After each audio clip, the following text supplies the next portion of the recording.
Hello नमस्ते। आजको यो ब्लग भनेको तपाईलाई डिफ्रेन्ट कन्ट्रिजहरुको वर्क भिजा वर्क पर्मिटसँग रिलेटेड कुराहरु बीएफएस सम्म सानो रिलेटेड कुराहरु तपाईलाई म शेयर गर्न गइरहेको छु। In which you will learn about how work visa is issued, how permit is issued, है सानो जानकारीहरु हो। वेट, सो यसमा चाहिँ तपाईले नि भनेको चाहिँ पहिला चाहिँ कुन कन्ट्रीको लागि चाहिँ वर्क भिजा इस्यु हुन्छ या हुँदैन त्यो चाहिँ म भन्दिम। युनाइटेड स्टेट्स अफ अमेरिका, त्यसपछि तपाईको एक्ज्याक्टली लक्जमबर्ग, स्विडेन, नर्वे, यो कन्ट्रीहरुको लागि अलमोस्ट भिजा वर्किङ भिजा चाहिँ हुँदैन। र इफ तपाईहरुलाई चाहिँ यसको लागि चाहिँ इन्डियाको कुनै पनि ठाउँबाट जस्तै मोहाली, पन्जाब र चण्डीगढबाट यस्ता कुराहरु आउँछन् र केही कन्ट्रीहरु लगायत जस्तै स्पेन भयो है, त्यसपछि पोर्चुगल भयो, यस्ता कन्ट्रीहरुबाट तपाईलाई डिमान्ड आएको जस्तो यदि कसैले भन्छ भने चाहिँ त्यो यसमा चाहिँ तपाईले नि भनेको चाहिँ पहिला चाहिँ कुन कन्ट्रीको लागि चाहिँ वर्क भिजा इस्यु हुन्छ या हुँदैन त्यो चाहिँ म भन्दिम। युनाइटेड स्टेट्स अफ अमेरिका, त्यसपछि तपाईको एक्ज्याक्टली लक्जमबर्ग, स्विडेन, नर्वे, यो कन्ट्रीहरुको लागि अलमोस्ट भिजा वर्किङ भिजा चाहिँ हुँदैन।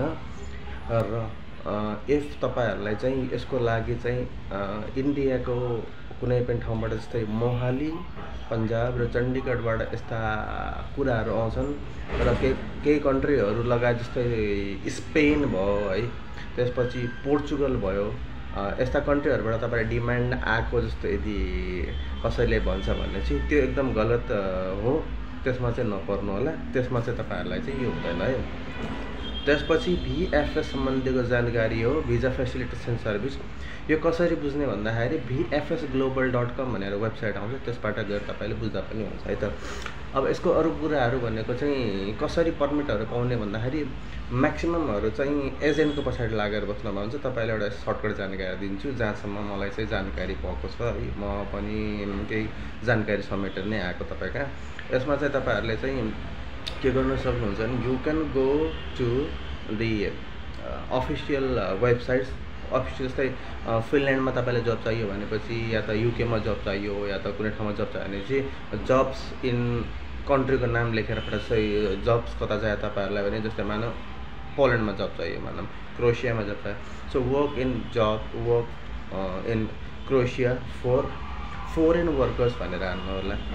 जब्स इन त्यो ठाउँमा भनेर हान्नु होला। जब्स इन कुन देशमा, माल्टा, पोल्यान्ड, क्रोएसिया, हंगरी, त्यो आदि इत्यादि ठाउँमा चाहिँ या त क्यानाडा, यस्तो लागि चाहिँ तपाईहरुले के गर्नु होला चाहिँ work for foreigners in Canada, Malta, Australia, Japan, जता पनि तपाईले इच्छा लागेको छ, यो भन्दैन यही हो भनेर भन्दैन, तर जता इच्छा लाग्यो त्यो चाहिँ त्यो ठाउँमा चाहिँ तपाईले के गर्न सक्नुहुन्छ भने चाहिँ एक्ज्याक्टली टाइपिङ गरेर चाहिँ काम गर्न सक्नुहुन्छ। त्यहाँ चाहिँ तपाईले लिस्ट आउँछ, त्यो लिस्टमा के गर्न सक्नुहुन्छ तपाईले हेर्न सक्नुहुन्छ।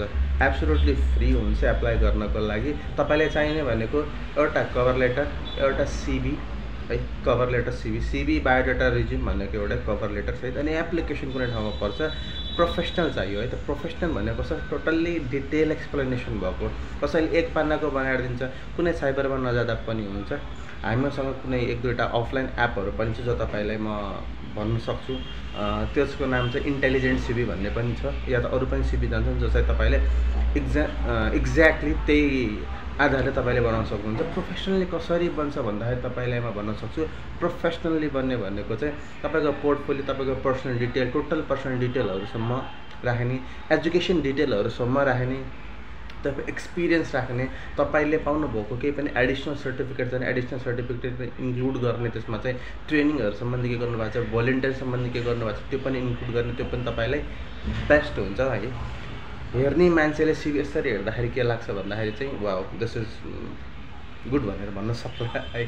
सो त्यही भएर चाहिँ यसरी नै तपाईहरुले चाहिँ के गर्नुपर्छ, आफैले अपडेट गर्नुपर्छ। अपडेटेड सीवी भनेको लेटेस्ट काम कुन छोड्नु भयो त्यो चाहिँ, अनि एक्सपिरियन्स लेटर तपाईको हातमा हुनु नै पर्यो। एक्सपिरियन्स लेटर तपाईले स्क्यान गरेर राख्नु होला, पासपोर्ट स्क्यान गरेर राख्नु, त्यसको लागि सबैभन्दा इम्पोर्टेन्ट हो।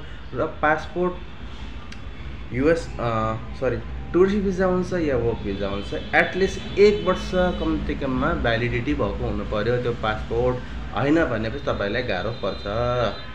अनि कुनै ठाउँमा चाहिँ टुरिस्टमा नि गाह्रो पर्छ, अनि कुनै ठाउँमा वर्कमा नि गाह्रो पर्छ। अनि तपाईँ मेडिकल्ली फिट हुनु पर्यो है।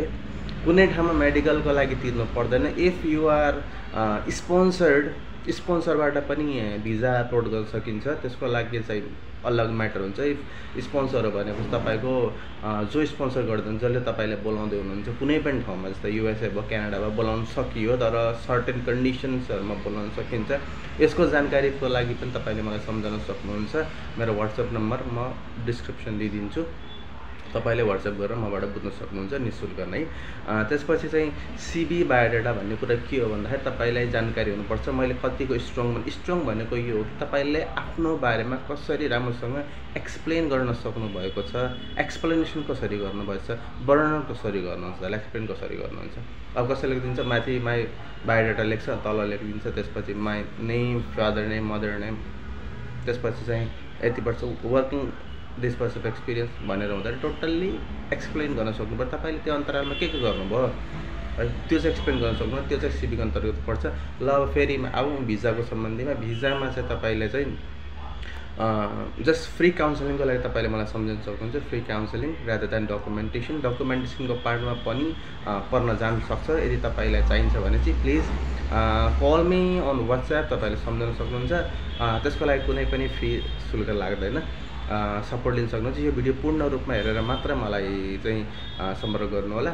अर्को कुरा चाहिँ तपाईँको लक्जमबर्ग भनेर धेरै भ्याकेन्सीहरू आइरहेछ, प्लिज ट्रस्ट नगर्नु, कसैलाई पनि ट्रस्ट नगर्नु होला।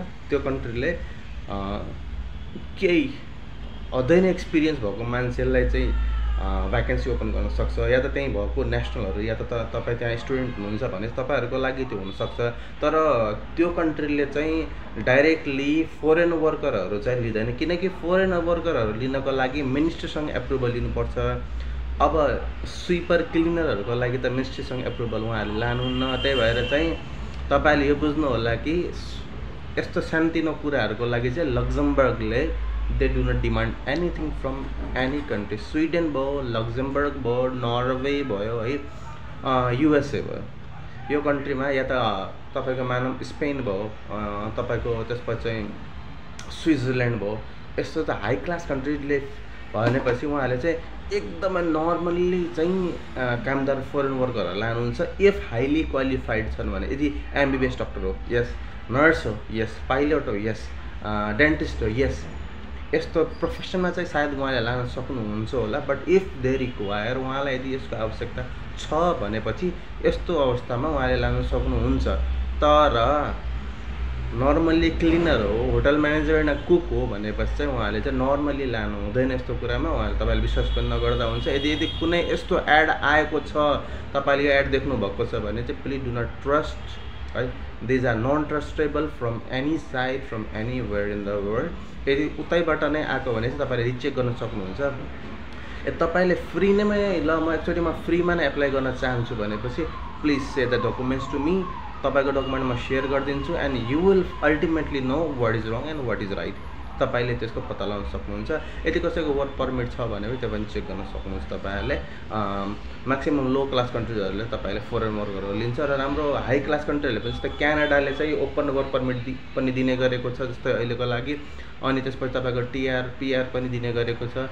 सर्ट टर्म भिजा कोर्सहरू पनि जसमा आइएल्स नै चाहिँदैन, त्यस्तो कोर्सहरू पनि अहिले लन्च गरिसकेको छ, जसमा चाहिँ SX1 पर्छ, SX1 भिजा पर्छ, जस्तै 6 महिनाको लागि भ्यालिड छ। त्यसमा तपाईँ जान सक्नुहुन्छ एज अ टुरिस्ट, तर काम गर्न चाहिँ सक्नुहुन्न। त्यो भिजामा चाहिँ अस्ट्रेलियामा जान सक्नुहुन्छ एज अ भिजिटर भिजा, न्युजिल्यान्डमा जान सक्नुहुन्छ। Absolutely it is open to all the applicants है।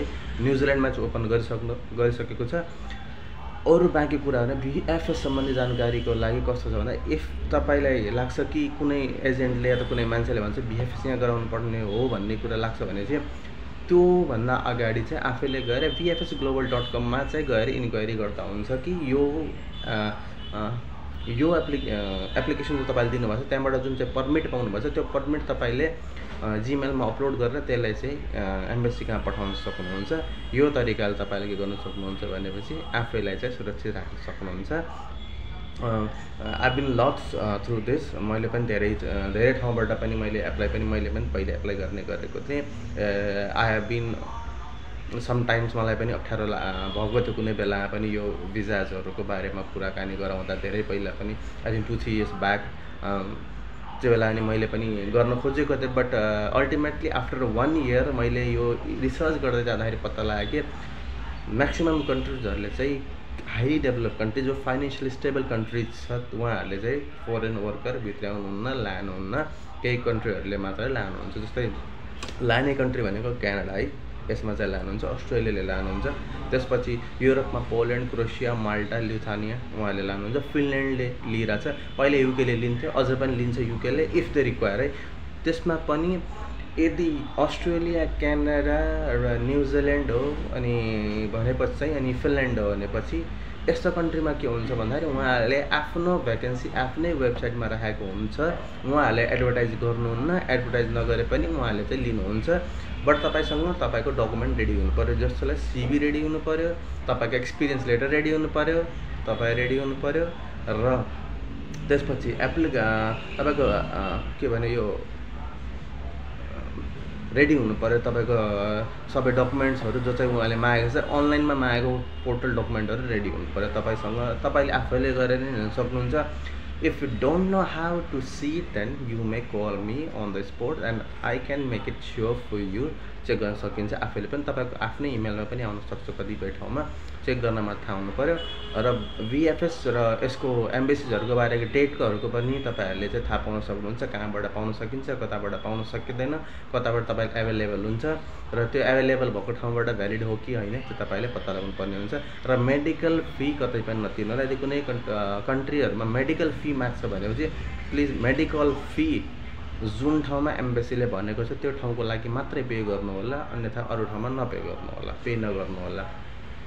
फेरि पनि दोहोऱ्याएर भन्छु, मेडिकल फिजको नाममा जति पनि भइरहेको छ मेडिकल फी नदिनु होला, त्यसले कुनै पनि काम गर्दैन। मेडिकल फी कसैले पनि नदिनु होला, बेसिकली इन्डियामा त नदिनु होला है।